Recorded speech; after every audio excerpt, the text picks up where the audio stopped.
বাড়ি ফেরা হয়েছে অনেক সময় আগে। কথা তেমন কারোর সাথে কথা বলেনি। চুপ করে আছে। যতটুকু দরকার ঠিক ততটুকু কথা বলছে। খাওয়া দাওয়ার পর্ব শেষ হয়েছে। প্রায় অনেক সময় হলো। মিষ্টিকেও গল্প শুনিয়ে ঘুম পাড়িয়ে দিছে, কিন্তু নিজের চোখে ঘুম নেই। না আছে মনে শান্তি।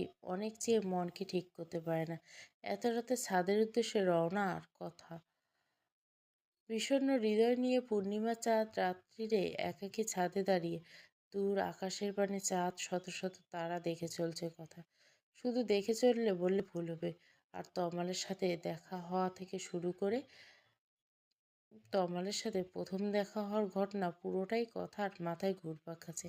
একটা সময় এমন ছিল যে তমালকে না দেখলে কথার দিন কাটতো না। তমালের সাথে কথা না বললে কথা রাত্রে ঘুমাতে পারতো না। তমালের সাথে দেখা না করলে কথার মন ভালো হতো না। যদিও কখনো তমাল কথার সাথে ধরেও কোনো অশ্লীল কাজ করেনি। সবসময় বলতো কথা, এটাই বলতো যা হবে বিয়ের পরে। প্রেম ভালোবাসা মানে অশ্লীলতা নয়। তমালও আমার কথা নির্দ্বিধায় মেনে নিয়েছিল। সব সময় কথাকে বলতো জো হুকুম ম্যাডাম, আপনি যখন বলবেন আমি তখনই আপনার কাছে মাঝখানেও ছেলেটা হুট করে বদলে গেল। কিন্তু কথা, সে তো এখনো বদলাতে পারেনি। নিজের মনে একরাশ ঘেন্না পুষে রেখেছে। না পারছে কাউকে বললে হালকা হতে, না পারছে চিৎকার করে কাঁদতে। আসলে মেজারটা এরকম, হুট করে কাউকে মনে আসতে দেয় না, মনে জায়গা নিতে দেয় না। যখন একবার কেউ জায়গা করে নেয় তো তাকে মন থেকে খুব সহজ পার করতে পারে না। এত কথা, কথার মাঝখানে কথার ছোট্ট মাথায় আর চাপ নিতে না পারে হু হু করে কেঁদে ওঠে। কথা বুঝতে পারে না। একজন পেছনে দাঁড়িয়ে প্রায় আধ ঘন্টা ধরে কথাকে লক্ষ্য করে যাচ্ছে। কথা তার ভাবগতি ঠিক না দেখে সামনে এগিয়ে এসে কথার পাশে এসে দাঁড়ায় ব্যক্তিটি। এখনও কথা তার উপস্থিতি টের পায়নি। ব্যক্তিটি নিজের গলা পরিষ্কার করে। আমাদের ব্যক্তিগত জীবনে যা হয় আমাদের কারো হাত থাকে না। সবটা উপরওয়ালা ইচ্ছে, সবটা ঠিক হয়ে থাকে। ভাগ্য তো পরিবর্তন করা যায় না। আমাদের ভোগ সবটুকু করতে হয় যেটুকু আমাদের কপালে থাকে। আমি আপনাকে ভালো করে এখনো চিনি না মিস কথা। মায়ের মুখে যতটুকু শুনেছি আর যতটুকু আমি দেখেছি, আপনি দারুণ মেন্টালিটির একজন মানুষ। খুব সহজে কাউকে আপন করে নেন, তেমন আবার খুব সহজে কাউকে মন থেকে দূর করতে পারেন না। এটাই আপনার সমস্যা। আমারও জানেন তো প্রেম করে বিয়ে হয়েছিল। মানুষটাকে খুব ভালোবাসতাম। সেই মানুষটার সাথে বিয়ে হলো, একটা বছরও আমাদের সংসার খুব সুন্দর চলল। আমাদের একটা ফুটফুটে মেয়ে হলো। তারপর মানুষটা হুট করে বদলে গেল। আমার বন্ধুর সঙ্গে পরকীয়ায় জড়িয়ে পড়লো। সেই দিনকে আমার আর ওই মানুষটার শেষ কথা হয়েছিল ডিভোর্স। তারপর থেকে দেখুন আমি একা হাতে মিষ্টিকে মানুষ করছি। মিষ্টি আমাকে মা, আমাকে বাবা হিসেবে চেনে। ওর মায়ের চাওয়া আমি ওর উপর কখনো পড়তে দেইনি। আপনি হয়তো ভাবছেন আমি কথাগুলো খুব কম বলি, গম্ভীর ব্যক্তিত্বের মানুষ। ডাক্তার সাহেব, আমি কেন আপনাকে হুট করে কথাগুলো বলছি? কথা নীরবে অন্যদিকে তাকায়। আসলে কথার মাথায় এটাই চলছিল। আমার এই ঘটনা আপনাকে বলার কারণ হচ্ছে আপনাকে যাতে কিছু স্ট্রং করতে পারি, কিছু মেন্টালি সাপোর্ট দিতে পারি। রাস্তায় বেরিয়ে দেখুন, আপনার মতো মানুষের অনেক অনেক অনেক প্রবলেম, তবুও তারা নির্দ্বিধায় জীবনযাপন করছে। সেই সব মানুষ যদি নির্দ্বিধায় বাঁচতে পারে তাহলে আপনি কেন পারবেন না? আজকে রাস্তায় যার সাথে দেখা হয়েছিল ওটা ছিল তমাল, আমি জানি। কথা অবাক চোখে তাকায় অর্ণবের দিকে। তার সাথে দেখা হওয়ার পর থেকে আপনার পরিবর্তন আমি লক্ষ্য করছি। আমরা যাদের আমাদের জীবন থেকে ছাঁটাই করে দিতে চাই, তাদের ছায়া আমাদের উপর পড়লে, তাদের উপস্থিতি আমাদের সামনে এলে তাদের ইগনোর করে যেতে হয়। সব সময় সব কিছু নিয়ে মন খারাপ করতে নেই। সামনের মানুষটা যদি বুঝতে পারে তার উপস্থিতি আমাদের উপর প্রভাব ফেলেছে, তাহলে সেই কাজ বারবার করত। তার উপস্থিতি আপনাকে বারবার জানান দেবে। আপনাকে স্ট্রং হতে হবে। আপনাকে নিজের লড়াই নিজে করতে হবে।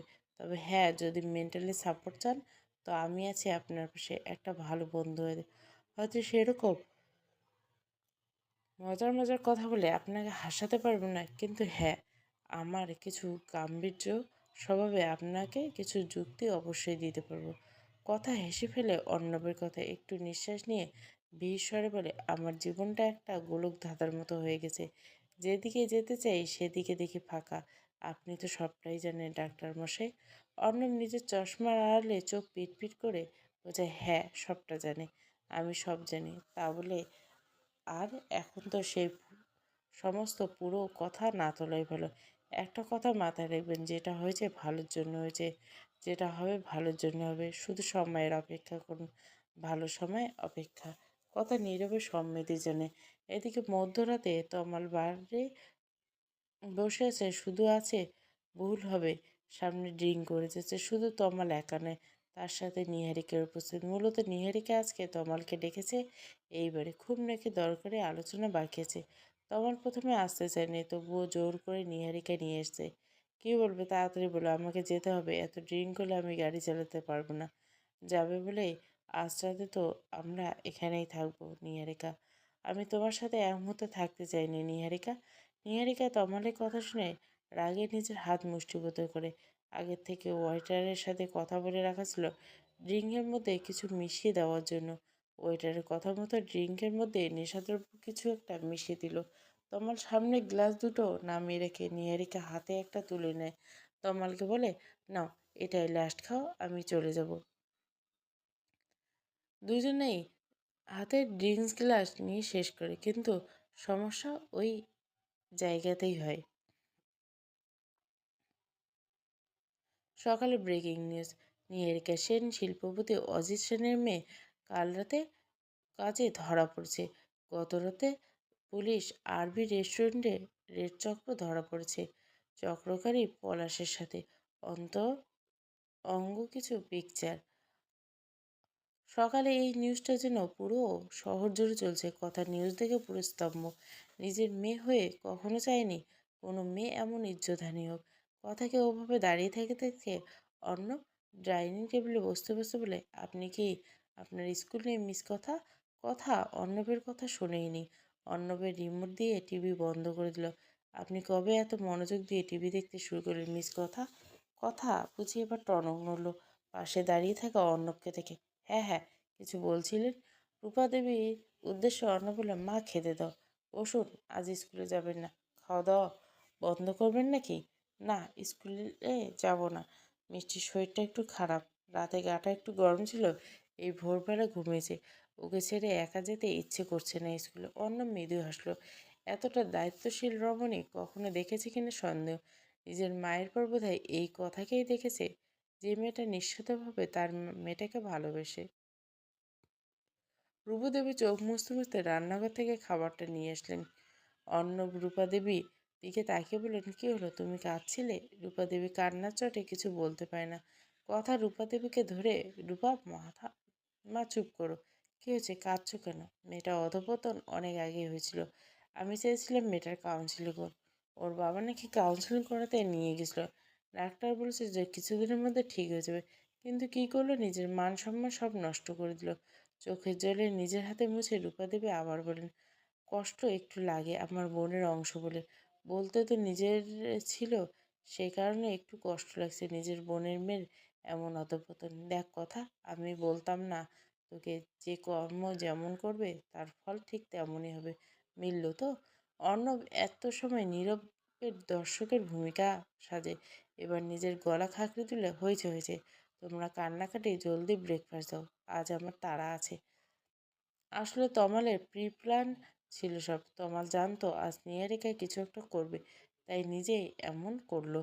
এই বারের ওয়েটারের থেকে তমাল খবর নিয়ে জানতে পেরে আজ নিহারিকা তমালকে কড়া ডোজের, সেই তমালের মৃত্যু নিশ্চিত ছিল। তাই তো তমাল ওই ওয়েটারকে দিয়ে নিহারিকাকে অবচেতন আর ওষুধ মিশিয়ে খাইয়ে দেয়। ওয়েটার এর গ্লাস দিয়ে তমাল এবং নিহারিকা দুজনে খেয়ে নেয়। আর কিছু সময়ের মধ্যে নিহারিকা টেবিলে ঢলে পড়ে। তোমার লোক দিয়ে নিহারিকাকে হোটেলে একটা কামরায় ফেলে এসে আরপি রেস্টুরেন্টে ওনার এক মাধ্যমে পলাশ নামে একটা মেয়ে থেকে মোটা অঙ্কের টাকা নিয়ে নিহারিকাকে বেঁচে দেয়। নিহারিকা অবচেতন অবস্থায় পলাশ ফায়দা লোটে, আদিম খেলে মত্ত হয়। আর এইদিকে ঘন্টা দেড় এরপরে পুলিশকে কল করে আরবি রেস্টুরেন্টে চার্জে পাঠায়। আর হাতে নাতে ধরা পড়ে নীহারিকা এবং পলাশ। নীহারিকা বেহুশ হয়ে নগ্ন শরীরের গায়ে একটা পাতলা চাদর দাও, আর তার উপর পলাশ সেই একই চাদর তোলে। নীহারিকার শরীরে নিজের সমস্ত ভার দিয়ে গভীর ঘুমে। ব্যাস, হট টপিক পেয়ে প্রেস মিডিয়া সকলে খবর মুখে গরম গরম। তো আমার এত কিছু করে নিজের মধ্যে কোনো অপরাধ বোধ নেই, একদমই না। মানে মনে মনে বলে, সকলের খবর দে, খেতে দে। আমার সাথে লাগতে এসেছিল না? এবার বোঝো কত ধানে কত চাল। বলেছিলাম না লাগতে এসো না সোনা? দেখলে তো কোথায় এনে নামালাম। আজ তোর মতো পাগলের জন্য আমার ভালোবাসার মানুষটাকে ওই নোংরা খেলায় নামাচ্ছিলাম। নে, ঠেলা সামলা। আমার জান পাখির ক্ষতি করবি? একা একা তো আমার বিড়বিড় করে মুছে মুখে কথা। তোমাকে তো আমার কাছে এনেই আমি দম নিব শয়তানি এসে। এই বিলেতি ডাক্তার এত বাড়াবাড়ি। আমি ছোট বোন, দেখো এইবার আমি কি করি।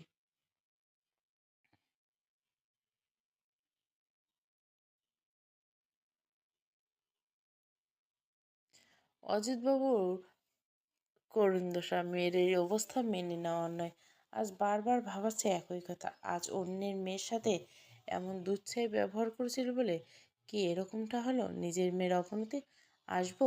অজিতবাবু ভাবনার রেশ কাটে, দরজার পানে চেয়ে বলে, নির্ণয় দাঁড়ানো। অজিতবাবু ধীরস্বর করে কিছু বলবে। নির্ণয়, পাপি, আমি বুঝি তোমার কষ্টটা। দিদি আর এই পরিণতি আমাকে ততটাই ভেঙে দিছে। আহ, আর কোনো কথা নেই, যাও নিজের কাছে যে ধমকে। নির্ণয় মৃদু হেসে বলতে শুরু করে, আর কত চুপ করাবে? মাকে তো সারা জীবন চুপ করিয়ে এসছো। অজিতবাবু আজ বড় অবাক হন ছেলের এমন প্রতিবাদ মুখর শুনে। অবাক চোখে চেয়ে থাকেন নির্ণয়ের দিকে। কি অবাক হচ্ছে? অবাক হওয়ার এখানে কিছু নেই বাপি। এতদিন দেশে ছিলাম না, কখনো এটা জানিই না আমার আরও একটা দিদি আছে। কখনো না তাকে দেখাতো তো, তার নাম পর্যন্ত শুনে। কি ভেবেছিলে তোমার এই সাইকো মেয়ের জন্য ওই কথা নামক মেয়েটার নাম নিশ্চিত করে দিবে? আজ বলতে বাধ্য তুমি, তুমি ভীষণ স্বার্থপর, ভীষণ একরোখা মানুষ। আজ যখন নিজের সন্তানের এমন দুর্দশা হলো, তখন তোমার কষ্টে বুক ফেটে যাচ্ছে। আর একবার ভাবো তো, ওই পরিচয়হীন কথা নামক মেয়েটার কথা। তোমার আদরের দুলালি ওই মেয়ের সংসারটা তো নিজের হাতে ভাঙলো, আবার মিস্টার বোসের সাথে ডিল করে। নির্ণয় আর বলতে পারে না। ছি ছি, কতটা অধঃপতন মানুষ এতটা নিচে নামতে পারে। আমি যদি দেশে থাকতাম, দেশের সব খবর জানতাম, তাহলে আজকে এই দিনটা দেখতে হতো না। তোমার আদরের দুলারের প্রপার ট্রিটমেন্ট করতাম। এমন পাগল মেয়েকে কি করে বাইরে ফেলে রেখেছিল? এত কিসের ভালোবাসা? মালতী দেবী ছুটে এসেন। থাম বাপ, আমার থাম। আর বলিস না, এতে ওনার দোষ নেই। নির্ণয় রক্তলাল চোখে চেয়ে বলে, মালতী দেবীর উদ্দেশ্যে বলে, কেমন মেয়ের হয়ে ছাপাই গেছো? এতটা পাষাণ কেন তুমি মম? যার জন্য দিনের পর দিন চোখের জল ফেলছো, সেই মেয়েকে তো অনাথ আশ্রমের বাইরে চুপি চুপি চোরের মতো দেখে আসতে। সেই মেয়ের জন্য কোনো স্টেপ নেও না কেন? কেন এই ভণ্ড সংসার ত্যাগ করেনি? মালতী দেবী হু হু করে কেঁদে চলছেন। তার বুকের ভিতরটা ফাঁকা হয়ে গেছে। তোমার শাশুড়ি, অজিত মা, আজ কতগুলো বছর হলো মারা গেছেন। তার ভয়ে যখন তোমার আগের পক্ষের মেয়েকে অনাথ আশ্রমে রেখে আসতে পেরেছিলে, তাহলে সে মারা যেতেই কেন তোমার মেয়েকে এই বাড়িতে নিয়ে আসোনি? পরের বাচ্চাকে যদি আগলে রাখতে পারো, তাহলে কেন তোমার আগের পক্ষের সমান তালে আগলে রাখতে পারোনি মম? আসলে কি বলতে তুমিও চেয়েছিলে কথার থেকে মুক্তি পেতে, দ্বিতীয় পক্ষ নিয়ে এতটাই মেতেছিলে যে প্রথম পক্ষকে তুমি পুরোপুরি ভুলে যেতে বসেছিলে। এখন তো মেয়ে মেয়ে করে কি হবে? এই মেয়ে তোমাকে পাত্তাও দেবে না। কথাটা বলতে মানাতে দেবে এক চর মেরে বসে নির্ণয় গেলে। নির্ণয় চর খেয়ে এক চুলো পরিমাণ নমেনি, গালে হাত দিয়ে এটুকু বলে ঘর থেকে বেরিয়ে গেল। আমি যখন এইবার সত্যিটা জানতে পেরেছি, এর শেষ পর্যন্ত ছাড়বো। কথাকে নিজের বোনের স্বীকৃতি দেব। ওর পরিচয় আছে, ওর পরিচয় দেব। ওর পরিচয় পাইয়ে দেওয়ার ব্যবস্থা করব। তবে হ্যাঁ, এর জন্য তোমরা রেডি থাকো। কথার সমস্ত প্রশ্নের উত্তর দেওয়ার জন্য তোমরা প্রস্তুত হও। মালতী আর অজিতের সন্তান নির্ণয়, যে কিনা জ্ঞান হওয়ার পর পড়াশোনার জন্য বিদেশে প্রায় সময়টা কাটিয়েছে। নিহারিকা এক প্রকার ছুটে শোনার পর হুট করে কাউকে না জানিয়ে দেশে আসে। এসে সব কিছুর সম্মুখীন হয়ে নিজেকে ঠিক রাখতে পারেনি। প্রথমে নিজের বাবা মায়ের কাছে জবাব দিয়ে চাইছে, কেন কথার জীবনটা এরকমভাবে বিষিয়ে দিল। দেশে আসার সাথে সাথে এই প্রতিজ্ঞায় আবদ্ধ হয়েছে কথাকে নিজের পরিবারের স্বীকৃতি দিবে, নিজের দিদিয়ার স্বীকৃতি দিবে, যা এতদিন তাই তা কিছুই হলো না। লাঘব করার চেষ্টা করবে এবং এর জন্য সে মাঠে নেমেছে। কথার সম্বন্ধে বেশ ভালো করে স্টাডি করছে। এখন শুধু দেখবার পালা কথাকে কিভাবে মেনে নেবে। নির্ণয়কে নিজের ভাই হিসেবে। মাম্মা, আমার খিদে পেয়েছে। কথা এক মনে খাতা দেখতে ব্যস্ত। মিষ্টির কথায় কথা খাতা বন্ধ করে। কি খাবেন ম্যাডাম বলুন। মিষ্টি খিলখিল করে হেসে বলে, আচ্ছা আচ্ছা, এত হাসতে হবে না। আমি ড্রয়িং করতে দিয়েছি, ওটা আগে করা। আমি আসছি কিছু একটা বানিয়ে। এই বলে কথা রান্নাঘরে এসে খোঁজে কি মজার জিনিস বানাবে। ভাবতে ভাবতে কথার মাথা আসে ময়দা আর সুজি দিয়ে একটু মালপোয়া টাইপের বানানো। যেমন ভাবো তেমন কাজ। সুজি, মৌরি, দুধ, চিনি সব কিছু রেডি করে এখন ময়দার কৌটোর উপর সেলফ থেকে পড়তে থেকে সেলফটা একটু উপরে, কৌটো হাতের নাগালে। তবু জবরদস্তি করে পা তুলে কোনোরকম ময়দার কৌটো পাড় থেকে হাতের নাগালে না আসে একটা চেয়ার এনে তার উপর ময়দার কৌটো পরে পাড়তে যাবে। এমন সময় নিজের ব্যালেন্স ধরে রাখতে না পারে ময়দার কৌটো সব পড়তে নিলে কেউ একজন পেছন থেকে কথার কোমর ধরে সাপোর্ট দেয়। কিন্তু কথা তো কথাই, হাতে ধরে থাকা ময়দার কৌটোটা ছেড়ে দেয়। কথার কোমরে সাপোর্ট দেওয়া লোকটা হাতে ও ময়দার কৌটোটা বাড়ি খেতে লোকটার ব্যথায় হাত সরিয়ে নিতে কথা সব মেঝেতে পড়ে যায়। কথা তো ভয়ে সামনে লোকটাকে দেখেই না। ভয়ে লোকটার বুকে মুখ গুজে থাকে। নিজের হাতের ধারালো নখগুলো দিয়ে লোকটার বুকের শার্টের দিকে খামচে ধরে। এমন বেশ কিছু সময় পেরোনোর পর মিষ্টি কোথা থেকে এসে হাততালি দিতে দিতে বলে, এই যে বাবাইয়ের মাম্মাম পড়ে এসে মাম্মাম বাবাইকে হাঁক করছে। অর্ণব অবাক চোখে চেয়ে আছে, তাকিয়েছে কথার দিকে। এমনিতেই কথাকে ভয়ে নাক চোখ মুখ কুঁচকে জাপটে ধরে রেখেছে অর্ণবকে। আর অর্ণব চেয়ে আছে কথার দিকে। এই প্রথম বুঝি এতটা কাছ থেকে দেখলো কথাকে। এক অদ্ভুত অনুভূতি কাজ করছে। অর্ণব নিজেও বুঝতে পারে না এই অনুভূতি কেন এমন। এত ভাবনার মাঝে মিষ্টি এবং রূপাদেবীর গলা শোনা যায়। কথা তো কোনো রকম উঠে দাঁড়ায়। অর্ণব ধীরে ধীরে উঠে বসে মেজে থেকে, এ কী অবস্থা, ময়দা মেখে ঘুরে বেড়াচ্ছিস কেন? কথা তো লজ্জায় শেষ, কী গো বলবে। অর্ণবের মুখের দিকেও তাকাতেই পারছে না। অর্ণব নিজের গা ঝাড়া চাটতে যেতে ছুটলো ঘরের দিকে। নিজেও কম লজ্জা পায়নি মায়ের সামনে এমন অবস্থাতে। থাম্মি থাম্মি, মাম্মাম পড়ে গেছে বাবাই এর ওপরে। কথা কাঁদো কাঁদো অবস্থা, কী করবে কী না ভেবে আমতা আমতা করতে করতে এক দৌড়ে ঘরের দিকে যায়। এইদিকে অন্যবার কথার কথায় ছুট দেখে রূপাদেবী এত সময় ধরে কন্ট্রোল করা হাসি আর রাখতে পারে না। হো হো করে উচ্চস্বরে হেসে ওঠে। বেশ হাসি মজায় দিনটা ভালোই কাটে। সূর্যি মামা ডুবে গেছে। আরও একটি দিন এর সূচনা হলো। কাল হতেই যে যার কাজে রওনা দেবে। রূপাদেবী ও নাতনিকে নিয়ে আশ্রমের বাচ্চাদের নিয়ে বেশ সময় কাটলো। পাখিরা যেন নীরবে নিরিবিলি শ্বাস ফেলে। ঠিক তেমনই আমরা মানবজাতি কাজ শেষে নিজের বাসায় ফিরি। তেমনই এক কথা ও বোস ফুরফুরে মেজাজে বাড়ি এসে। আজ স্কুলের দিনটা বেশ ভালোই কেটেছে। তবে মাঝে মাঝে রূপাদেবীকে কল করে মিষ্টির কথা জিজ্ঞাসা করছি। মিষ্টির কথাকে 1 ঘন্টা অন্তর অন্তর ফোন করে মাম্মাম কখন আসবে বলে মাথা খারাপ করে দিয়েছিল। কথা বাড়িতে ঢুকতে ঢুকতে এইসব ভাবছিল। বাড়ির কলিং বেল বাজতে রূপাদেবী গেট খুলে দেয়। কথাও রূপাদেবীকে দেখে উৎফুল্ল মেজাজে বলতে গিয়ে ঢোক গিলে, রূপা মা, জানো আজ কি হয়েছে। কথা শেষ করতে পারে না। সামনে তাকাতে দেখতে পায় একটা ছেলে এবং এক ভদ্রমহিলা বসে আছে। কথাকে চুপ থাকতে দেখে রূপাদেবী কিছু বলতে পারে না। এমন সময় কথা সামনে বসা মহিলাটিকে জিজ্ঞেস করে, আর আন্টি যে আপনি এখানে? নির্ণয় এবং রূপাদেবী অবাক হয়ে চেয়ে থাকে। কি হলো? ওদের সব মাথার উপর দিয়ে যাচ্ছে। রূপাদেবী, কথা তুই ওনাকে চিনিস? হ্যাঁ চিনি তো। চিনি বলতে রূপাদেবী, তোমায় বলেছিলাম না আমাদের আশ্রমের বাইরে এক ভদ্রমহিলা দাঁড়িয়ে থাকেন। উনি যে মহিলা জ্যেষ্ঠ ঘুরে পড়ে গেছিলেন, আমি আবার রাস্তার লোকের সহায়তায় ওনাকে হাসপাতালে নিয়ে গেলাম। তো হ্যাঁ হ্যাঁ মনে আছে। কথা সোফায় বসে থাকা ভদ্রমহিলাটি গিয়ে বলে, আন্টি আপনি ঠিক আছেন তো? আর কোনো সমস্যা নেই? সামনে বসা ব্যক্তিটি বললে, হ্যাঁ মা, আমি ঠিক আছি। কথা মৃদু হেসে ঘাড় নাড়ে। রূপা দেবীকে উদ্দেশ্য করে বললেন, রূপা মা, মিষ্টি কোথায়? রূপা দেবী, মিষ্টি ঘুমাচ্ছে। আর সারা দুপুরে ঘুম নেই, খালি কেঁদেছে, তুই ছাড়া নাকি সময় কাটে না। কথা হাসি কেবল। সামনে মহিলাটিকে বলে, আন্টি বসুন আপনারা। কথাটা বলে ক্লান্ত শরীরে দুখানা এগিয়ে দেয়। কথা, মা দাঁড়া, রূপা দেবী বলে। কথা দাঁড়ায়, কৌতূহলবশত তাকায় রূপা দেবীর দিকে। কথা, তোর সাথে একজনের পরিচয় করানো আছে। কথা নীরবে চেয়ে থাকে রূপা দেবীর দিকে। রূপা দেবী ঢোক গেলে দুপা সামনে গিয়ে এগিয়ে এসে বলে, এতদিন তুই তোর মায়ের ব্যাপারে জানতে চেয়েছি, এই হলো তোর জন্মদাত্রী মা মালতী। রূপা দেবী ঢোক। কথার মধ্যে কোনো ভাবাবেগ দেখা যায় না, এমন একটা ভাব যেন কিছুই কানে জানে, কেউ কিছু বলেনি। কথা নিজের মতো সিঁড়ি বেয়ে উপরে উঠতে যাচ্ছিল। মালতী দেবী আর থাকতে না পারে নিজের থেকে বলে রেখে, কথা মা, আমার সাথে কথা বলবি না? আমি যে তোর সাথে কথা বলার জন্য ছটফট করছি।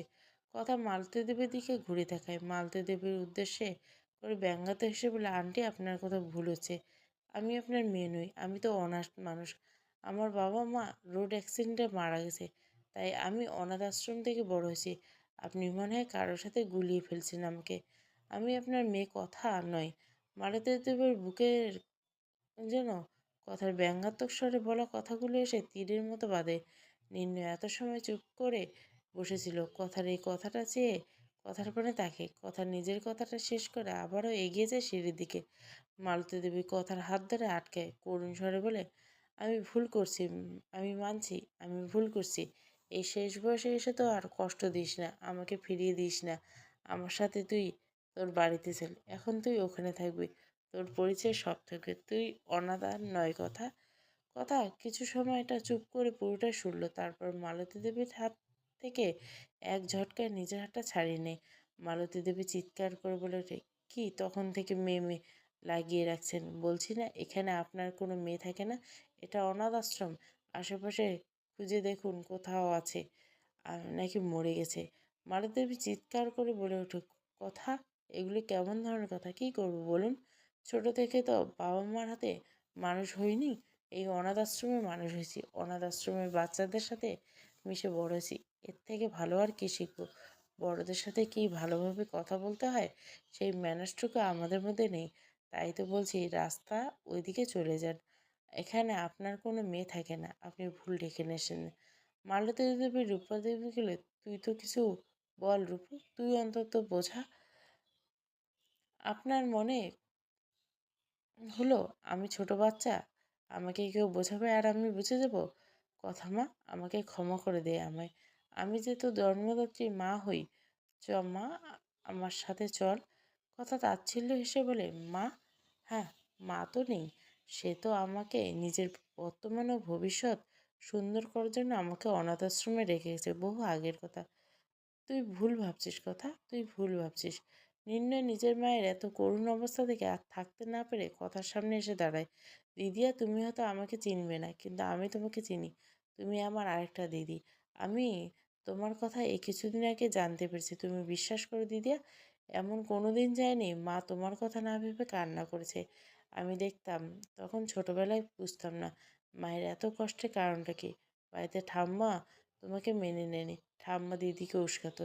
দিদি মাথাতে আগাগোড়া একটু গন্ডগোল ছিল, কিন্তু ওই যে ভালোবাসা অন্ধ, আমার বাবা তাকে পুরোদমে অগ্রাহ্য করার প্রশ্রয় দিয়েছিল, তাই তো আজ এই দশা। যাকগে, তুমি সব ভুলে যাও, চলো না দিদিয়া, আবার নতুন করে সবটা শুরু করি।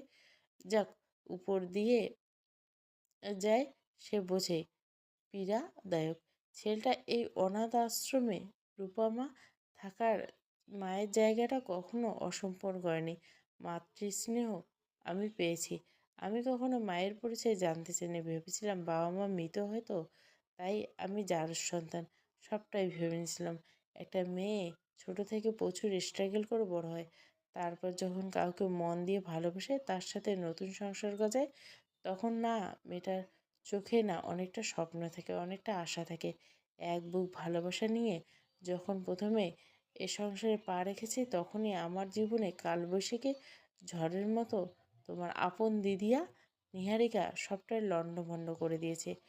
যখন যখন সব থেকে বেশি দরকার ছিল মায়ের ভালোবাসা, মায়ের আদরের, মায়ের স্নেহের, মাথায় হাত বুলিয়ে কথা বলার মতো একটা মানুষ, তখন আমি এই মহিলাকে পাশে পেয়েছি, আমার রূপা মাকে, যে আমাকে ছোট থেকে আগলে রেখেছে। আমার যখন খারাপ সময় চলছিল সেই সময়টাও আমি আমার পাশে এসে দাঁড়িয়ে বলতো, মা রে, যা হয়েছে ভুলে যা, আমি আছি তোর সাথে। তখন ভেবে দেখতাম হয়তো যে মা এতদিন আসেনি, কি হয়েছে, অন্তত আমায় খারাপ সময় তো মাকে পাশে পেয়েছি। কিন্তু না, আসেনি। তিনি মাতৃস্নেহ পূরণ করছেন, নিজের দায়িত্ব পূরণ করছেন রূপা মাকে ফোন করে জিজ্ঞাসা করে। আর না, দায়িত্ব শেষ। আসলে মেয়েদের না কোনো বাড়ি হয়, মেয়েদের না কোনো পরিচয় থাকে। তার জন্য তো আজকাল মেয়েরা পেটে আসতে কত মানুষ তাদেরকে পেটে থাকতে মেরে ফেলে, যখন জানতে পারে গর্ভের সন্তান ছেলে নয় মেয়ে। আজ যদি আমার বাবা প্রতাপ রায় বেঁচে থাকতো তাহলে হয়তো আমার ভাগ্যটা অন্তত অনাথ আশ্রমের মতন হতো না। ভালোবাসা পেতাম, মায়ের স্নেহটা পেতাম। তুমি কি করে বুঝবে ভাই? তুমি যে ছোট থেকে সোনার চামচ নিয়ে জন্ম নিয়েছ, মা বাবার ভালোবাসা পরিপূর্ণ পেয়েছ, কখনো অগ্রাহ্য করেনি। তুমি কি করে বুঝবে অনাথ হওয়ার জ্বালাটা? ধরে রাখো, তোমার সাথে যদি এরকমটা হতো যা আমার সাথে হয়েছে, তুমি কি মেনে নিতে পারতে? তুমি কি সবটা ভুলে গিয়ে ওই দাঁড়ানো মহিলাকে আপন করে নিতে পারতে? কথা বাড়লে কথা বাড়ে। রূপা মা, আমি চাই না কোনো রকম ঝিমকিরি করতে। আমি শুধু শান্তি চাই। এত বছর নিজেকে অনাথ হিসেবে জানতাম, এখনও আমি অনাথ আছি। যেই তুমি আমার জন্মদাত্রী বাবা এই দুনিয়া মায়া ত্যাগ করেছিল, সেই দিনে আমার এই বংশ পরিচয় হারিয়ে গেছে। আমি চাই না এই মহিলা দ্বিতীয়বার আসুক আমার মাতৃপরিচয় নিয়ে। আমি একাই ঠিক আছি। আর যদি তোমার কোনো সমস্যা হয় আমি বলে দিও। আমি স্কুলের কোয়ার্টারে চলে যাব। নিজের পায়ে দাঁড়াতে শিখেছি, এখন আর ভয় হয় না। যে সম্পর্ক বহুকাল আগে হারিয়ে গেছে তা আমি আর ফিরে পেতে চাই না। কথা শেষ করে আবার পিছন দিকে তাকায়নি। কথা ধীর পায়ে সিঁড়ি বেয়ে উঠে দরজায় দাঁড়ায়। নির্ণয় চোখ। কথার এতগুলো প্রশ্নের একটাই উত্তর তার কাছে নেই। কী করে বা ও থাকবে? দোষ যে তার মায়ের। কী করে প্রথম সন্তানকে ভুলে থাকতে পারলো এতগুলো বছর? মানছি খোঁজ খবর নিত, দূর থেকে দেখতো, আসতো, এতেই কি দায়িত্ব পালন শেষ? মেয়েটির মাথায় আদরের স্পর্শ কখনো দিতে তো আসেনি নিজের সংসার বাঁচানোর ভয়ে। কী করে বা কথা মেনে নিবে? কথার জায়গায় যদি সে হতো, সে কি মানতে পারতো? কখনোই না। নির্ণয় ভাবছে, মাম্মাম দেখো, দরজা খোলা, চিৎকার করে। অর্ণব সবেমাত্র বাড়ি ঢুকলো।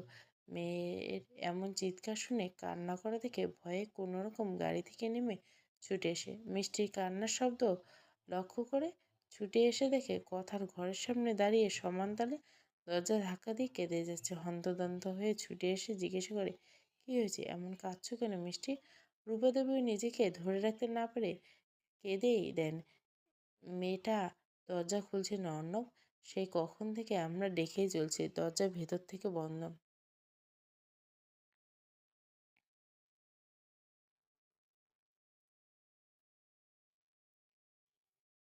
আচ্ছা আচ্ছা, আমি দেখছি। কখন থেকে ঘরে নিজেকে আটকেছে রূপা দেবী? প্রায় 2 ঘন্টা হবে। অর্ণব একবার চিন্তায় চলে যায়, বলল, ডেকে যখন কাজ হচ্ছে না দরজাটা ভেঙে দিই। রূপা দেবী, যা ভালো বুঝিস কর বাবা। মেয়েটা কিছু অঘটন ঘটিয়ে ফেললো না তো? ভয়ে আমার হাত পা ঠান্ডা হয়েছে, তুই তাড়াতাড়ি ভেঙে ফেল। অর্ণব দরজাতে জোরে ধাক্কা দিতে দেবে, ওই সময় দরজা খুলে কথা বেরিয়ে আসে।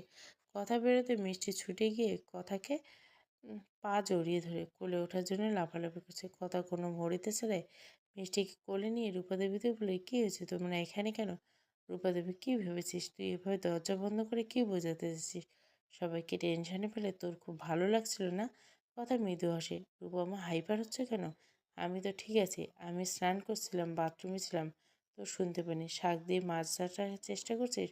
তোর কি মনে হয় আমি বোকা? তোকে ছোট থেকে কোলে পিঠে আমি মানুষ করছি, তো সমস্ত কিছু আমার জানা আছে। এই যে এতক্ষণ বাথরুমের ভিতরে দরজা অফ করে শাওয়ার অন করে তুই যে কান্না করছিস, সেটা তোর মুখে স্পষ্ট বোঝা যাচ্ছে। কথা নিজের চোখ আড়াল করার চেষ্টা করছে। ওসব কিছু না। যাও তো, খেতে দাও, প্রচণ্ড খিদে পেয়েছে, আর সহ্য করা যাচ্ছে না। রূপাদেবী মুখ বেঁকিয়ে চলে গেল। কথা মিষ্টিকে এটা ওটা বলে ভোলাচ্ছে। মেয়েটা কেঁদে কেটে একেবারে চোখ মুখ লাল করে দিছে। প্রথমে কথাটা গলা জড়িয়ে প্রথম প্রশ্ন, আম্মা তুমি এতক্ষণ ঘর খুলছিলে না কেন? জানো আমি কত ভয় পেয়েছিলাম? এই তো মা, আমি এসে গেছি, ভয় কিসের? আমি তো স্নান করছিলাম। আমি শুনতে পাইনি সোনা যে তুমি কাঁদছিলে। শুনলে মা আসতো না বল? মা কথাটা বলে কথা জিভ কামড়ে কাটে। অর্ণবকে আর চোখে দেখে নিয়ে কথা ঘোরানোর চেষ্টা করে বলে, চলো আমরা খাই, খিদে পেয়েছে। না খেয়ে ঘুমু ঘুমু হবে? দাঁড়াও। অর্ণব কিছুটা এগিয়ে এসে কথার সামনে দাঁড়িয়ে বলে, মানলাম আপনার কষ্ট হচ্ছে, মানছি আপনার কষ্টটা ভাগ করে নিতে পারবো না। আমি আগেও আপনাকে এটা বলেছি, ও হয়তো কোনো কিছু নিয়ে এত হাইপার হবেন না। আপনি এত সময় ঘরের দরজা লক করে যে বসেছিলেন, এটা কি ঠিক ছিল? কথা এই প্রথম অর্ণবের এরকম রাগ দেখলো। এতদিন নর্মালভাবে কথা বলতেও কোনো রাগের আভাস বাড়েনি। কী হলো, চুপ করে আছেন যে? এমন কাজ করেন কেন যেটার উত্তর আপনার কাছে থাকবে না অর্ণব? এতগুলো মানুষ বাড়িতে চিন্তায় মরেছে, আর উনি ঘরের দরজা লক করে দুঃখ বিলাস করছে, কিনা বাথরুমের ভিতরে শাওয়ার অন করে।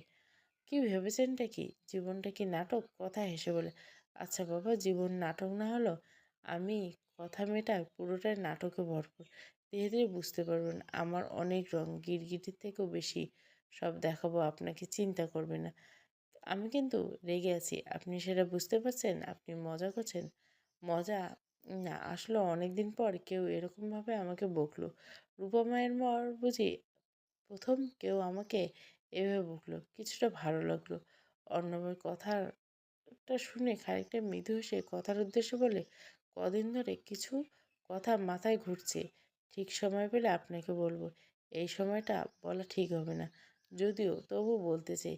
এইরকমভাবে সারা জীবন বকা খাওয়া, দুষ্টু মিষ্টি হাসি ঠাট্টার সঙ্গী কিন্তু হওয়াই যায়, যদি আপনি সঙ্গ দেন। কথাটা বলে অর্ণব নিজের মাথা চুলকাতে চুলকাতে চলে গেল। কথা ঠায় দাঁড়িয়ে রইল। একটু আগে বলা অর্ণবের কথাটা কানে বাজছে। সঙ্গী? ডক্টর? অর্ণব আশ্চর্য। বুঝি এখন ডাক্তার ছেড়ে কাব্যিক হবে ঠিক করেছে? কথা মৃদু হেসে নিজের মাথায় একটা সমস্ত চিন্তা বাইরে বার করে দেয়। মিষ্টিকে আদর করতে করতে নিচে ডাইনিংয়ে খাবার খেতে যেতে থাকে। ডাইনিংয়ে যাই হোক হয়ে যাক না কেন, খাওয়া দাওয়াটা তো করতে হবে। আর তাছাড়া যাদের জীবনে কথা কোনো প্রায়োরিটি ছিল না, এত বছর পর যখন প্রায়োরিটি নামক পোকা ওনাদের মাথায় ঘুরছে, সেই পোকাকে নামানোর দায়িত্ব কথার কি না? স্যার, ম্যাম আপনাদেরকে আর দেওয়া গিফট এনেনি। এই সময় তোমার নিজের ঘরে বসে ড্রিঙ্ক করছিল, আর অমন সময় তোমার ড্রাইভার রন এসে কথাটা বলে।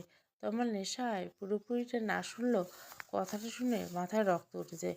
মানেটা কি বলতেছে? ন্যায় নেই মানে? কি বলেছে কথা? ম্যাডাম বলেছে ছেলেটা ভয়ে ঢোক গিলে বলে, তাড়াতাড়ি বলো। ম্যাডাম বলছে আপনার মতো নিকৃষ্ট কাপুরুষের থেকে কোনো গিফট নেবে না, গিফট র্যাপারও নেবে না। আর এই যে চিঠিটা, ম্যাডাম আপনাকে অবশ্যই দিতে বলছে।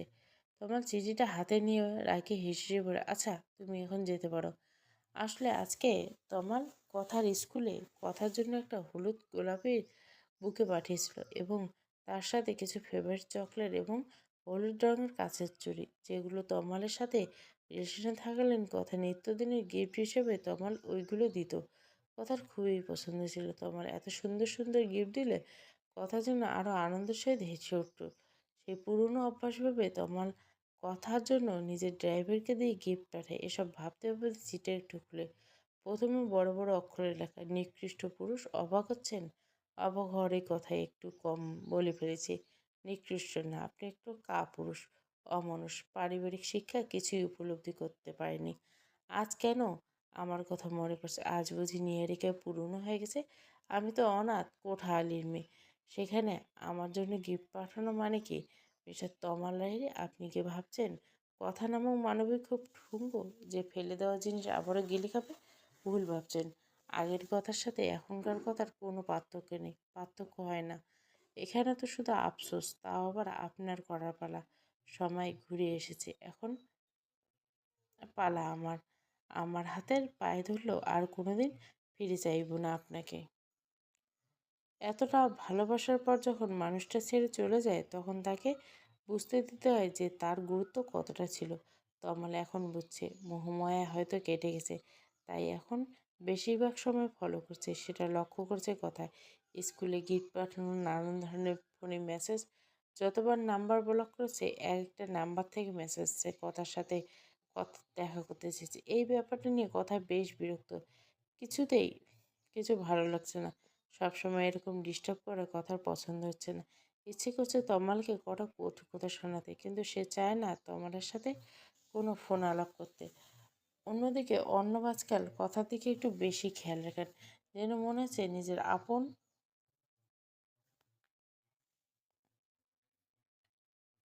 কেউ বেশি যত্ন কেয়ার আজকাল স্কুলে দিয়ে আসে কথাকে বিনা বাক্যে কথার পছন্দ অপছন্দ বুঝতে পারে। ইদানিং কথাকে ব্যাপারটা বেশ ভাবায়।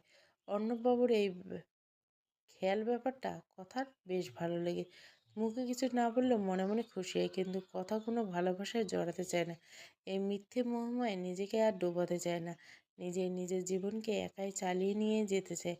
দেখা যাক না কতদূর যেতে পারে। মাম্মাম, এত কথা বললাম, তুমি কিন্তু বললে না। আমি তো, বলো মিষ্টি শোনা, আমি শুনছি।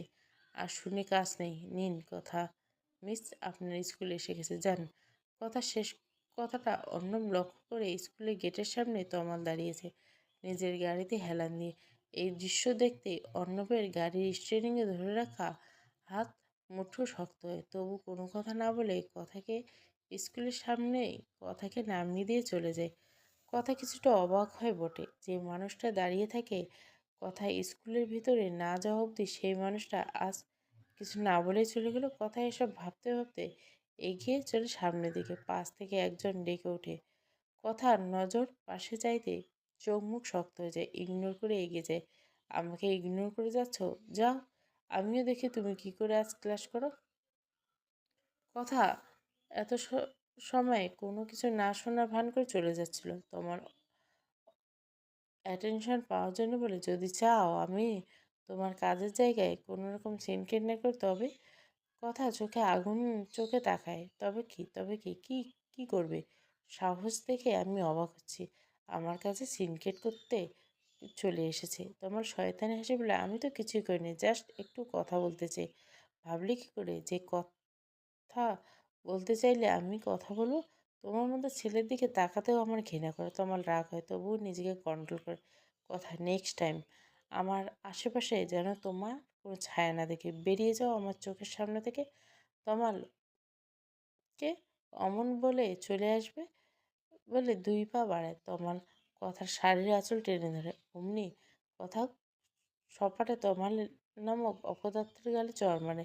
তমাল তো এরকম নরম হাতের চড়কে অপমানে লাল হয়ে যাওয়ার কথা। কথার হাত ধরতে যাবে এমন সময় অন্য বেশে দাঁড়ায় কথার সামনে। এই দ্বিতীয়বার নয়, পিছিয়ে হাঁটুন, অর্ণব বলে। তোমার লাল চোখে চেয়ে অর্ণবকে দেখে বলে, আপনি কে, আর আমাদের মাঝে আসার সাহস? তোমার মৃদু হেসে চোখে থেকে সানগ্লাসটা খুলে বলে, সাইকোলজি প্রফেসর ডক্টর অর্ণব আচার্য এবং কথার একমাত্র প্রাণীর বন্ধু। আর কিছু শুনবেন নাকি এতেই হবে? তমাল অর্ণবের কথা শুনে রাগে হিসিয়ে বলে, বন্ধুময় ফুট। অর্ণবের পিছনে তাকিয়ে কথাকে উদ্দেশ্য করে, আমি তোমার সাথে কথা বলতে চাই। কথা, আমি চাই না। না কথা বলতে, না তোমার মুখ দেখতে। অর্ণব, শুনেছেন মিস্টার তমাল রাইলে আপনি আসতে পারেন। তমাল আর নিজেকে ধরে রাখতে পারল না। বরাবরের মতো ক্ষিপ্ত মেজাজ আছে, অর্ণবকে প্রায় ধাক্কা দিয়ে সরিয়ে দিতে চায়। অর্ণব তেমন ডাঠ হয়ে এক জায়গায় দাঁড়িয়েছে। তমাল নিজের মুখের ভাষা খারাপ করে বলে, স্যার, আমার সামনে থেকে তুই দেখতে পাচ্ছিস না আমি একজনের সাথে কথা বলছি? আমাদের মাঝখানে তুই আসার কে? অর্ণব বলে, আমি যদি জানতাম আপনার সামনের জন আপনার সাথে কথা বলতে আগ্রহী, তাহলে আমি আপনাদের সামনেই আসতাম না। কিন্তু যখন দেখছেন আপনি তাকে ডিস্টার্ব করছেন এবং সে ডিস্টার্ব হচ্ছে, সেটা দেখে আমি চুপ করে থাকতে পারবো না। আফটার অল আমি একজন জেন্টলম্যান পুরুষ, আর কথাকে এভাবে হ্যারাসমেন্টের শিকার হতে দিতে পারি না। কথা, আমি তোমার সাথে কথা বলতে চাচ্ছি। একে তুমি আমার চোখের সামনে থেকে যেতে বলো। কথা এত সময় অর্ণব এবং তমালের তর্কাতর্কি শুনছিল, এবার আর শুনল না। তমালকে শাসিয়ে বলল, নিজের ভালো চাও তো এখান থেকে চলে যাও। নেক্সট টাইম আমার সামনে যেন কখনো না আসো। আমার মতো আপনার মতো কাপুরুষ ওই নীহারিকার মতো মেয়েকে মানায়, আমাকে নেয়। ভুল আমি আগেই করছিলাম, এখন সব ভুল শুধরাতে চাইছি। আর একটা কথা কান খুলে শুনে রাখো, বিয়েটা আমাদের রেজিস্ট্রি না হলেও আমি মিউচুয়ালি ডিভোর্স চাই। চিন্তা করো না, তোমার কিছু হবে না। আগামীকাল তোমার কাছে ডিভোর্স পেপার চলে যাবে, আর তারপর ভদ্রভাবে সাইন করে দেবে। যদি সাইন করতে না চাও তাহলে কোর্টে দেখা হবে। এখন বুঝি আমার জায়গায় অন্য কেউ এসেছে? অর্ণবের দিকে তাকিয়ে বলে, ঠিক জুটিয়ে নিয়েছিস কাউকে না? নারী যাত্রাই শালা। তো আমার আর বলতে পারে না, তার আগে অর্ণব মুখ বরাবর ঘুষি মানে। অর্ণবের হাতের মার খেয়ে তমাল ছিটকে নিচে পড়ে যায়, নাক দিয়ে একটু রক্ত বেরোয়। তমাল কিছু বলতে যাবে, অকথ্য ভাষায় গালি একটা দুটো দিয়েতে অর্ণব উঠিয়ে তমালের কলার ধরে উঠিয়ে নেয়। সবাইকে নিজের মতো মনে করছে, সবাইকে তোর মতো? নারী জাতিকে সস্তা ভাবিস না। মনে রাখিস এই নারীর গর্ভে জন্ম নিয়েছিস তুই। অবশ্য তোর মতো পশুকে জন্ম দিয়ে তোর মাও নিশ্চয়ই আফসোস করে। তোদের মতো ছেলেরা কারো হেনে না মায়ের না বউয়ের। আর শোন, এতক্ষণ অনেক ভদ্রভাবে কথা বলছি, যা বুঝলাম তুই ব্যবহারের যোগ্য না। যেমন তুই তেমন তোকে উত্তর দিতে হবে। মনে করিস করিস কথা একা নয়, কথার আশেপাশে আমি ঢাল হয়েছি। আর লাগতে আসছিস না, এর ফল খারাপ হবে। অর্ণব নিজের কথা শেষ করে কথার হাত ধরে নিজের গাড়ির দিকে এগোয়। কথা যেন স্তব্ধ। অর্ণবের এরকম রাগ, এভাবে তমালকে মারা, সবটাই মাথার উপর চেয়ে যাচ্ছে। শান্ত মানুষটা এভাবে রিয়েক্ট করবে কখনো ভাবেনি।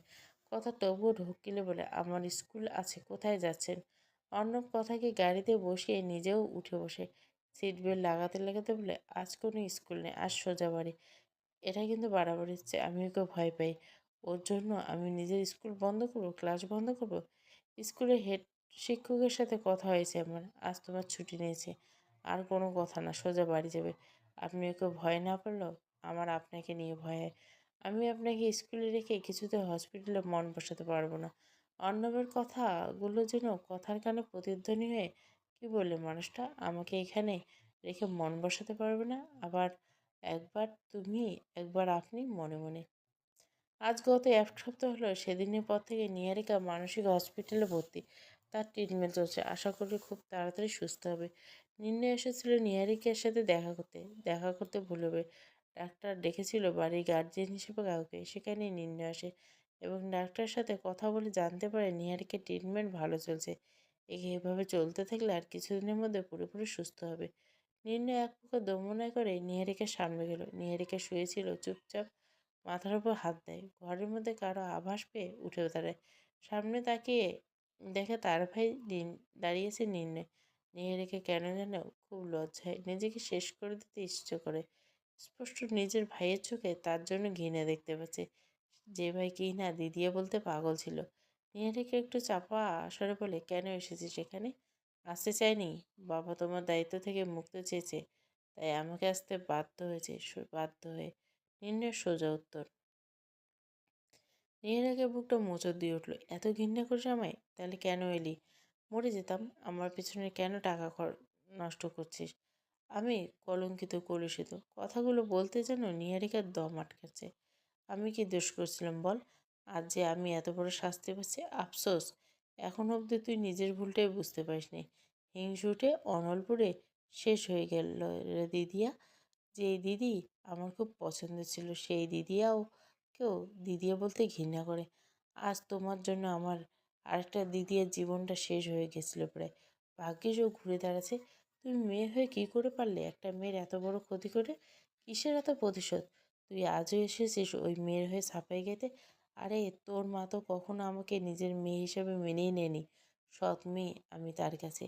মা যদি তোমাকে মেয়ে হিসেবে মেনে নিতেন তো তাহলে বাবার অত সত্ত্ব মানত না। নিজের মেয়েকে অনাথ আশ্রমে রেখে তোমাকে আঁকড়ে ধরে বাঁচতে পারত না। আফসোস এটা তুমি কখনোই বুঝবে না।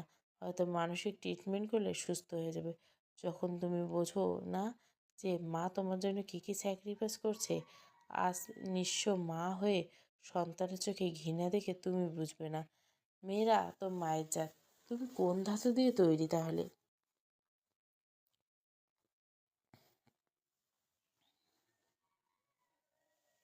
এত ঘৃণা দিদিয়ার উপর চাপিয়ে রেখেছিস, আমার জন্য একটু কষ্ট হয় না বল? আমাকে ছাড়া যে একটা দিনও তো চলতো না, সব ভুলে বসেছে। ঘৃণা তোমায় করি না, ঘৃণা তোমার চিপ মেন্টালিটি করে।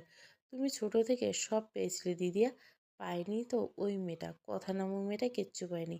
তাকে সব কিছু থেকে বঞ্চিত তুমি করেছিলে। কেন? ওর ভালোবাসার সংসারটা করতে দিলে না? কীভাবে প্রতিশোধ পরায়ণ হলে? আমি ভালোবাসি ওকে, আমিও তমালকে ভালোবাসি।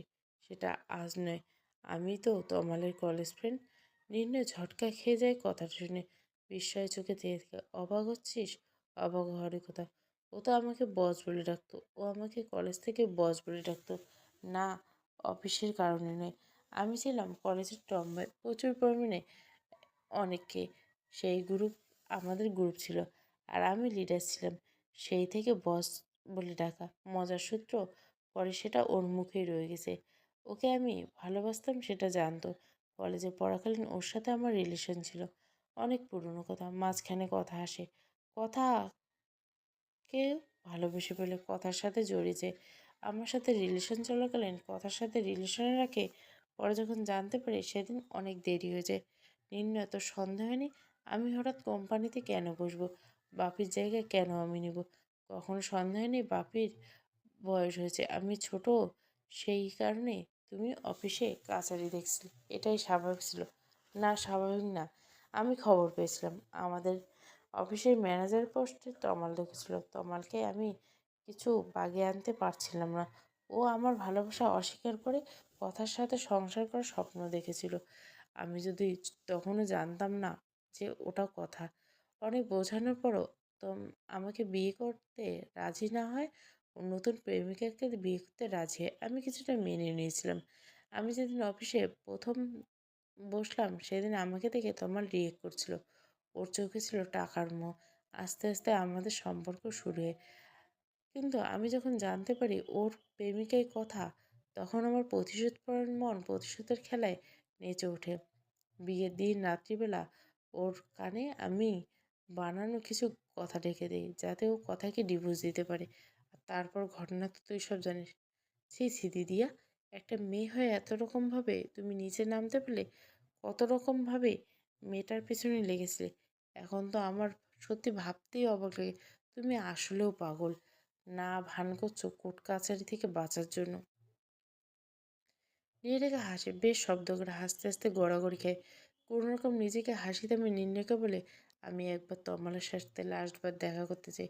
তুই আমাকে সেই ব্যবস্থা করে দিবি? আই প্রমিস, দ্বিতীয়বার তোকে বলবো না, আর কোনো আবদার করবো না, মোটেও পারবো না। প্লিজ লাস্টবারের মতো মনে কর এটাই আমার লাস্ট উইশ। কথাটা নির্ণয়ের বুকে গিয়ে লাগে। যতই হোক না কেন দিদিয়া, আমি চেষ্টা করব। নির্ণয় আর পেছনে ফিরে না তাকে গটগট করে বেরিয়ে যায়। পেছনে ফিরলে দেখতে পেত নিহারিকা নামক মেয়েটার মুখে হাসির চেয়ে চোখের জল নিয়ে চেয়ে আছে প্রিয় ভাইয়ের ঘৃণার দৃষ্টি নিয়ে।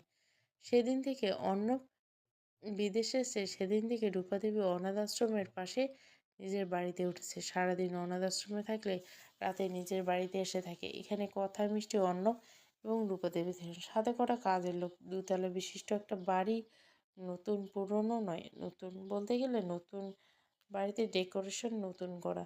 অর্ণবের যখন বিয়ে হয় তখন বাড়িটা ডেকোরেশন নতুন করেছিল অর্ণবের বাবা। তার বউ বিদেশিনী বৌমা আসবে বাড়িতে, কত আনন্দ ছিল। সে নিজের আনন্দের সহিত নিজের পুরনো বাড়িটাকে ঝকঝকে করেছিল। কিন্তু সেটা স্বপ্ন হয়ে গেছিল। তার বিদেশি বৌমা এই বাড়িতে আর পা রাখেনি। সে যাই হোক, মিষ্টি সবার পাশে শুয়ে শুয়ে গোপাল ভাঁড় দেখছে, যেখানে গোপাল ভাঁড়ের মন্ত্রী নতুন বিয়ে করছে। মিষ্টি কি মনে হলো কি জানি উঠে আনন্দে লাফিয়ে উঠল। দাঁড়িয়ে সোফার মধ্যে নাচতে নাচতে, কি মজা, আমি বাবাইয়ের বিয়ে দেবো। থাম থাম, রূপা দেবীকে ডাকে। রূপা দেবী রান্নাঘরে রান্নার কাজে ব্যস্ত। কথা অবশ্য আছে দুজনে রান্নাঘর থেকে বেরিয়ে এসে। মিষ্টি, কি হলো? হাত তোলো। কিসের? রূপা দেবী, থাম থাম, আমি বিয়ে দিব বাবাই। রূপা দেবী অবাক হয়, এই মেয়ের হঠাৎ বাবার বিয়ে পড়ছে কেন? তুমি কোথা থেকে দেখলে এসব? মাথায় নিল বিয়ের ভূত। মিষ্টি টিভির দিকে আঙুল দেখিয়ে দেখলো গোপালের মন্ত্রী, কার্টুন মন্ত্রীর বিয়ে। কথা বেসন হাতে নিয়ে এগিয়ে এলো। এদিকে কিন্তু কথা বুঝতে পারছে রূপা মা, অর্ণববাবুর কিন্তু বিয়ে দিতে পারো, ফুটফুটে বউ আসবে বেশ। এর পেছনে রাজভারী একটা কণ্ঠ, আমার বউ খোঁজার দায়িত্বটা কি আপনি নেবেন মিস কথা? অর্ণবের গলা পেয়ে পেছন পানে চাইতে বাবু অনেকক্ষণ যাবৎ ওখানে দাঁড়িয়ে আছে, তার মিষ্টি এবং তাদের পুরো কথাটা শুনছে। রূপাদেবী এগিয়ে গিয়ে বলেন, তোর মেয়ে কিন্তু কথাটা ভুল বলেনি বাবা, আরেকটা বিয়ে করে একটা সুন্দর ফুটফুটে বউ আসুক। আমারও তো ইচ্ছে আমি আমার বৌমার হাতে জল খাই। অর্ণব দু পা এগিয়ে এসে রূপাদেবীকে বললেন, দিনরাত তো জল খাও, তাও বুঝি পেট ভরছে না? বেয়াদব ছেলে, আমি বলছি তুই বিয়ে কর, তোর বউয়ের হাতে জল খাবো। কালকে তো তবে ঘটককে ডাকি, মেয়ে দেখতে বলি, কি বলিস তুই? রূপাদেবী অর্ণব বলে, দেখো তবে। কি অদ্ভুত মানুষ! আমি তো মজা করে বিয়ের কথা বললাম আর উনি নাচতে নাচতে বিয়ে করতে উঠে পড়ে লেগেছে। কথা বলছে মনে মনে। কথা, তুই কি বিড়বিড় করছিস? রূপাদেবী, না না, কিছু না তো। কথা বলে, আমি রান্নাঘরে যাচ্ছি। অর্ণব কথার যাওয়ার পানে তাকে মিটমিট করে হাসে। রূপাদেবী, তাহলে কিন্তু তোর কথা মতো সম্বন্ধে দেখছি। পরে কিন্তু কোনো নড়চড় যেন না হয়। আমি কিন্তু ঘটককে ফোন করছি। হ্যাঁ হ্যাঁ, করো করো। মিষ্টি তো সেই খুশি, আনন্দে নেচে উঠছে। বাবাই এ বিয়ে টোপর মাথায় দিবে। রূপাদেবী হাসতে হাসতে রান্নাঘরে চলে যায়। অর্ণব মেয়েকে ডাকে নিজের কাছে, ডেকে বলে, মিষ্টিমা, শোনো বাবাইয়ের কথা। মিষ্টি এক লাফে বলে, অর্ণব মেয়ে আদর করতে করতে বলে, আচ্ছা মিষ্টিমা, তোমার কথা কি কেমন লাগে? মিষ্টিতে বাবার গলা জড়িয়ে আনন্দে বলে, মাম্মা ইস বেশ। অর্ণব হাসে মেয়ের উচ্চারণ শুনে। আচ্ছা মা, আমি যদি তোমার মা হিসাবে কথাকে বিয়ে করি, তবে তুমি কি রাগ করবে? মিষ্টি আর যেন আনন্দে আত্মহারা, আনন্দে চিৎকার করে বলে, বাবা সত্যি? কথাটা বলে অর্ণবের কোল থেকে নামার জন্য লাফালাফি করে। অর্ণব, কি হলো, লাফালাফি করছো কেন? বাবাই চলো, আমি মিষ্টি মাম্মাকে বলবো। আকাশ শোনা মাত্র মিষ্টির মুখ চেপে ধরে। কি করছে? মোটেও না, তোমার সাথে আমার কিছু কথা আছে, শোনো। আমি যদি কথাকে পার্মানেন্টলি তোমার মা করতে চাই, তাহলে আমাকে প্ল্যানে সাহায্য করবে। তুমি কি রাজি মিষ্টি? মিষ্টি ছোট করে মাথা কাত করে কিছু ঢুকলো না। এটা বুঝতে পারলো না মাম্মামকে বিয়ে করাবে আর তার জন্য কিছু করতে হবে। অর্ণব মেয়ের মতিগতি বুঝতে পেরে মেয়ের মাথায় আলতো করে চাপড় মেরে বলে, তোমাকে অত কিছু ভাবতে হবে না, খালি যা যা বলবো তুমি তেমনই করবে, ব্যাস, তাহলে হবে। ওতে মিষ্টি সায় দেয়। এদিকে নির্ণয় ভাবলো নিহারিকা চাইছে তমালের সাথে দেখা করতে, তাই নির্ণয় তমালের সাথে দেখা করার সিদ্ধান্ত নেয় এবং তমালকে কোনো রকম কনভিন্স করে নিহারিকার সাথে একবার দেখা করার জন্য। তমাল রাজি না হলে নির্ণয় হাল ছাড়েনি। অনেকবার বলার পর নিহারিকার কাছে তমালকে নিয়ে যায়। পাগলা গারদে একটা ভালো রুমেতে নিহারিকা ট্রিটমেন্ট চলছে। যেহেতু বাবার পয়সা আছে, সেহেতু বেস্ট ট্রিটমেন্ট ওকে দেওয়া আছে। নির্ণয় সেখানে তমালকে নিয়ে যায় এবং নিহারিকার সামনে তমালকে রেখে নির্ণয় বেরিয়ে চলে আসে। নিহারিকা লক্ষ্য করে তমালের চোখে পালাই পালাই ভাব। খুনা খুড়া খুনা খরণ নিহারিকার দিকে তাকাচ্ছে না। নিহারিকা মৃদু হাসে। কি এমন করেছে যে আমার চোখে তাকাতে পারছো না? তুমি কি ভেবেছো নিজেকে খুব চালাক? আমার সাথে এত কিছু করেও আমি কিছু টের পাইনি? বুঝতে পেরেছি তমাল। তমালের কথায় নিহারিকা দিকে তমাল মৃদু হেসে বলে, তোমার মতো পাগলের মুখ থেকে কেউ কথা বিশ্বাস করবে? তুমি ভাবলে কি করে বিশ্বাস করতো যদি আমি সবটাই সবাইকে বলতাম? আমি চাই না আমার ভালোবাসার মানুষটা কষ্ট পাক। যতই হোক, ভালো তো তোমাকেই মন থেকে বেসেছিলাম। তোমার মতো মেয়েকে কখনোই কাউকে ভালোবাসতে পারে না নিহারিকা। এটা যদি ঘুরিয়ে আমি বলি, তোমাদের মতো ছেলেরা কারো কখনো স্বামী হওয়ার যোগ্য না। তমাল কটকট চোখে চায় নিহারিকার দিকে। সে ক্ষিপ্ত মেজাজে মুখ সামলে কথা বলো। এতদিন ভেবেছিলাম আমি আমার পাপের শাস্তি ধরেছি, কদিন ধরে আমার মাথায় ঘুরছে আমি যদি আমার পাপের শাস্তি পাই, তুমি কেন পাবে না? তোমাকে পেতে হবে। তোমার হাসি কে দেবে শাস্তি? তুমি নিজেই তো পাগলা গারদে বন্দি। তুমি আমার শাস্তি দেবে? হাসালে। আমার আর আমাকে এখানে ডেকে এনেছিলে কেন? কি এমন দরকার আছে? আমার জানা মতে তোমার সাথে কোনো দরকারি কথা তো আমার কোনো কালেই ছিল না। অত উতলা হচ্ছে কেন? অত উতলা তোমাকে মানায় না। কথাটা বলতে বলতে নিহারিকা ছোট্ট থেকে একটা ছোট্ট শিশু পড়ে যায়। তমালকে উদ্দেশ্য করে, আমাকে একটু শিশিটা তুলে দিবে? আমি আজকাল না নিচু হতে পারি না। তমাল অনাগ্রহ সহকারে ওই শিশিটা তুলে নিহারিকার হাতে দেয়। তারপর নিহারিকা হালকা হেসে, এবার তুমি আসতে পারো, আমার কাজ হয়ে গেছে। তমাল সন্দেহজনক চোখে তাকায়। নিহারিকা বলে, অনেকদিন পর তোমাকে দেখতেছিলাম, এটাই ধরে না আমার লাস্ট ইচ্ছে। তোমার যখন দেখা হয়ে গেছে, এবার তুমি আসতে পারো।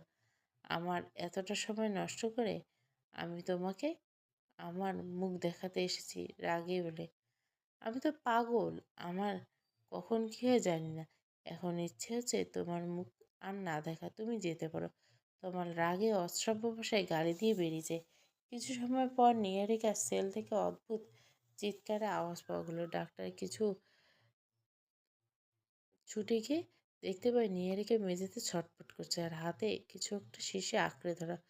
ডাক্তার কিছু করে আর নিহারিকা তাকে বাঁচাতে পারে না। নিহারিকা মরে যাওয়ার আগে নিহারিকার মুখে আওড়ায়, তমাল আমায় বিষ খাইয়েছে। নিহারিকা হাতের ওই ছোট্ট শিশিটা দেখে তমালের বিরুদ্ধে অভিযোগ করে। এটাই বলে, আমার লাস্ট ইচ্ছে, এর বিচার হোক, তমাল শাস্তি পাক। আর বলে নিহারিকার এত কিছুর পেছনে যে তমালের হাতে আছে সেটা বলে, এবং ডাক্তারের শরণাপন্ন হয়। অবস্থা তো ভুলেও না। নিহারিকার কথাগুলো রেকর্ড করে কথাগুলো পুলিশের সামনে পেশ করে। ডাক্তার অনেক চেষ্টা করে নিহারিকাকে বাঁচাতে পারেনি। নিহারিকার বাড়িতে খবর পেতে ছুটে আসে বাড়ির প্রতিটি মানুষ। এসে দেখে নিহারিকার মৃতদেহ পড়ে আছে। নির্ণয় যত ডাক্তারের সাথে কথা বলে, যখন ডাক্তাররা নিহারিকা রেকর্ড করে যাওয়ার কথাগুলো নির্ণয়কে শোনায়, এবং সেই কথার জের ধরে তমাল লাহিড়ীর বাড়িতে পুলিশ ঘেরাও করে। দেখতে দেখতে 3টে বছর কেটে গেছে। এই 3টে বছরে কথার জীবনে অনেক কিছু পরিবর্তন হয়েছে। এখন কথা নিজের পরিচয়ে নিজে তৈরি করছে। সমাজের কাছে একটা দৃষ্টান্তমূলক ভূমিকা পালন করছে কথা। ছোট থেকে অনাথ থাকা মেয়েটি নিজের পায়ে দাঁড়িয়েছে, নিজের চেষ্টায়, নিজের হাতের কাজ। আজ গোটা দেশ বিদেশে সকলে জানে কথার হাতের আঁকা ছবি। দেশ বিদেশের এক জীবনীর জন্যও যায়, এক্সিবিশনের জন্যও যায়। নানান লোক নানান টাকা দিয়ে কিনে নেয়, প্রচুর টাকা বিক্রি হয়। কথা একটা জীবন্ত আর্ট, যেন মনে হয় জীবন্ত কোনো ছবি। অদ্ভুত সুন্দর হাতের কাজ। আজ নিজের নাম নিজে হাতে তৈরি করেছে কথা, নিজের পরিচয় নিজে স্থাপন করছে অনাথ মেয়েটি। মা চলো, তাড়াতাড়ি রেডি হও, তোমার তো আজকে অ্যাওয়ার্ড পাওয়ার কথা। মিষ্টি দেখতে দেখতে বড় হয়েছে, কত সুন্দর না কথা বলতে শিখেছে। কথাকে মা ছাড়া কিচ্ছু বলে না। হ্যাঁ, সেদিন মিষ্টি অর্ণবের সাথে হাত মিলিয়ে কথাকে কিছু জেলাস করে বিয়ে করেছে। অবশ্য কথার প্রথমে মত না থাকলেও অর্ণব সেটাতে তো আমলে নেয়নি। অনেক বুঝিয়ে সুঝিয়ে অনেকটা টাইম নিয়ে এই কিছু মাস আগেই বিয়ে করছে। এদিকে তমাল নামক ছেলেটার কথার জীবনটা শেষ করে দিতে উদ্যত হয়েছিল। আর একদিন অর্ণব নামক পুরুষটি কথার জীবনে গুছিত দিতে উদ্বুদ্ধ হয়েছিল। কথাকে নিজের পায়ে দাঁড়াতে সবসময় সাহস জুগিয়েছে, সবসময় মেন্টালি সাপোর্ট দিয়েছিল, সবসময় কথার পাশে ছায়ার মতো ছিল। আজ কথা এই জায়গাতে দাঁড়িয়ে আছে, কিছুটা ক্রেডিট অর্ণবের দিকে যায়। আরেকদিকে নির্ণয়ের সাথে ভালো সম্পর্ক তৈরি হলো মালতী দেবীর সাথে কখনোই ভালো সম্পর্ক কথার তৈরি হয়নি। কখনো কথা মালতী দেবীকে আন্টি বলে ডাকে। খুব ক্লোজ না হলেও 2-4টে কথা হ্যাঁ কি না। মালতী দেবীর বুক ফাটলেও মুখ ফোটে না, কেননা সে নিজের কাজে নিজেই লজ্জিত। তবু যে মেয়ে তাকে আন্টি বলে ডেকেছে এটাই সম্মানের। নিহারিকা শোকে কাতর হওয়ার ব্যর্থে বাবা অজিতবাবু মারা গেছেন। নিহারিকা মারা যাওয়ার কিছুদিন পরে শোকে শোকাহত থাকা লোকটা কথার কাছে লাশবারের মতো ক্ষমা চেয়েও গেছেন। আমি তোমাকে তোমার মায়ের থেকে দূরে রেখেছি। আমি তোমার মেয়ের ভালোটা চাইতে গিয়ে তোমার সাথে কত বড় অন্যায় করছি সেটা তখন না বুঝতে পেরে আজ বুঝি। সেই ভুলের শাস্তি আমি পেয়েছি। আমার মেয়েটা চলে গেছে, চিরতরে হারিয়ে গেছে। আমি চাই না তুমি তোমার মায়ের থেকে দূরত্ব তৈরি হও। আমার শেষ সময়ে এসে আমি তোমার কাছে ক্ষমা চাইছি মা। তুমি ভালো থেকো, সুখে থেকো। কথা মুখে কিছু না বলে ঘাড় নেড়ে সম্মতি দেয়। আর সেই সম্মতি রক্ষার্থে কথা তার মায়ের সাথে কথা বলে, কিন্তু আন্টি হিসেবে। মা শুধু রূপাকেই বলে, টিউলিপ আর্টের কোম্পানি এখন দেশ বিদেশ থেকে আর্টের এক্সিবিশন হয়। ওখানে আজকে অ্যাওয়ার্ড অনুষ্ঠানে এসেছে কথার পুরো পরিবার। সব থেকে বেশি দামে বিক্রি হচ্ছে কথার আর্ট, যেটাতে একটা মেয়ের ছবি এঁকা। মেয়েটার অদ্ভুত সুন্দর ছবিতে যেন মনে হচ্ছে জ্যান্ত পুতুল দাঁড়িয়েছে। সেই একটাই অনেক দামে বিক্রি হয়েছে, অনেক ডিমান্ড সেই ছবির। এবং ওই একাডেমিতে কথাকে অ্যাওয়ার্ড দেওয়া আর কত কত লোকের অ্যাওয়ার্ড দেওয়া হয়। কথা যখন কিছু বক্তব্য বলতে বলা হয়, তখনই কথা এক কথাতে বলে পুরো ক্রেডিট আমার সামনে বসে থাকা ওই দুটো মানুষ, রূপাদেব মা এবং অর্ণবকে দেখে বলে। আরও বলে, আমার আগের জীবনে আমি অনেক ভাগ্য করেছিলাম, এরকম একটা রূপমায়ের মতো মা পেয়েছি, যে আমার মতো একটা অনাথ মেয়েকে এত সুন্দর করে মানুষ করেছে। আজ আমার পুরো ক্রেডিটটাই আমার রূপমায়ের। মালতী দেবীর চোখে জল এলো, মুখে ছিল হাসি। আসলে তো সে তো মায়ের কোনো দায়িত্ব পালন করেনি, পুরো তো রূপাই করছে। আজ রূপা ছিল বলে তার মেয়েটা এমন একটা জায়গায় আসতে পেরেছে। সব ভালো যার শেষ ভালো তার কথাতেই আছে। এই যে দেখুন, নিহারিকা এত কিছু করেও কিছু পারল না, নিজেই কিন্তু চলে গেল না ফেরার দেশে। এরকম জায়গায় আগে ভালো কাজ করছে, তমালকে সাথে করেও নিয়ে গেছে। হ্যাঁ, তমালের ফাঁসি হয়েছে, তমালও আর নেই, নিহারিকার সাথে উপরে প্রেম আলাপ করেছে। কিন্তু আর যাই হোক, অন্য কথা এবং অর্ণব সংসার চুটিয়ে গেছে। তাদের বিয়ের এখনো 1 বছর পূর্ণ হয়নি, কিন্তু তবুও কথা খুব সংসারী। অর্ণব মুখে না বললেও অতিরিক্ত ভালোবাসে মিষ্টিকে, একদম নিজের মেয়ের মতো আগলে রেখেছে। কথার খুব ইচ্ছে সে নিজের কোনো বাচ্চা নেবে না, মিষ্টিকে মেয়ের মতো মানুষ করবে। কিন্তু মিষ্টি তা শুনবে না। মিষ্টি তো একটা ভাই চাই, ওর একটা ছোট্ট খেলার সাথে। দিনরাত কথাকে আর অর্ণবকে পাগল করে দিচ্ছে। আমার একটা ভাই লাগবে, আমাকে একটা এনে দেন। তা শুনে কথা বলেছিল, ঠিক আছে, তাহলে আশ্রম থেকে একটা ছোট্ট পুচকে ভাই এনে দেবো। মিষ্টির কর্নেশে, না, তোমার পেট থেকে বেরোবে ভাই, আমি সেই ভাইয়ের সাথে খেলবো। যদি এখনো কথা নিজের বাচ্চা নেওয়ার কথা ভাবেনি, তবু মিষ্টি যা জেদ, বা কতদিন বা পোষাবে। নিশ্চয়ই মেনে নেবে খুব শীঘ্রই। কথা আর অর্ণব মিষ্টি তাদের ফ্যামিলিতে আরও একটা ছোট্ট সদস্য আসবে। অর্ণব এখনও বদলায়নি। যেমনভাবে কথাকে প্রথমে গাইড করতো, দুষ্টু মিষ্টি শাসন করতো, তেমনই আছে। তার ব্যবহারে বোঝা যায় কথাকে সে কতটা আপন করে নিয়েছে। তমালের একদম অপোজিট পার্সন অর্ণব। কথা কখনো ভেদাভেদ করতে চায় না, তবুও না মাঝপথে এসেই যায়। তার সাথে ঘটে যাওয়া তিক্ত অভিজ্ঞতা। হ্যাঁ, কথা ভালো আছে, কথা সুখে আছে, এটাই তো চেয়েছিলে। ছোট্ট একটা সুখের সংসার, কথা সবাইকে নিয়ে সুখে থাকবে। মালতী দেবী নির্ণয়ে কথা সাথে আছে, একসাথে তারা একই বাড়িতে থাকে। তবুও তাও যেন মাঝে কতটা ফারাক। নির্ণয়ের সাথে খুব মিল হলেও মালতী দেবীর সাথে খুব একটা মতামত নাই। কিছু একটা বাধা দেয় কথাকে, যেটা কথা সবসময় চেয়েও ঠিক করতে পারে না। হয়তো কথা নিজেও চায় না। এভাবে তো বেশ আছে, সামনে চলছে, চলুক না। পরিচয়, দ্বিতীয় এবং শেষ পর্ব। পুরো গল্পটা প্লেলিস্টে পেয়ে যাবেন। ভালো লাগলে অবশ্যই লাইক, শেয়ার এবং সাবস্ক্রাইব করবেন। Thank you for watching.